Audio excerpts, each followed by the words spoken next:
Assalamualaikum. Magandang umaga po sa inyo lahat.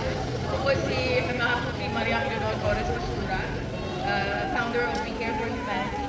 I'm also the Baimong sa Maguindanao at ang reigning Maha Putri ng Royal House of Luzon, Tagalog under the Sultanate of Maguindanao. Isa pong karangalan ng maparating dito sa inyo, taga-USA po ako at also taga-Pilipinas din. Pero ang base po ng We Care for Humanity ay sa Las Vegas. So dumayo po ako talaga ng malayo para lang mapapunta dito sa inyo. At ikinalulungkot ko na ang aming Supreme Sultan na si His Majesty Sultan Zulkarnain Kudarat VI ay hindi makakarating today. But on his behalf, ito pong lahat ng aming ihahandog sa inyo ay galing po sa aming sultanato. Kaya isa pong malaking karangalan and pleasure for us to be here para mapaghandogan naman namin yung mga nabiktima ng lindol.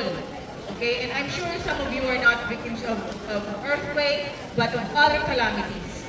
Okay? Nagpapasalamat din ako sa mga royal ladies of Sultanate of Maguindanao. Stand up please, mga royal ladies. Ito ay mga royal ladies natin. Yan. Sila rin umayo para lang makatulong sa atin at mag-distribute ng ating And ating yung mga dato natin sa Sultan Mount, Sultan Dato Lari.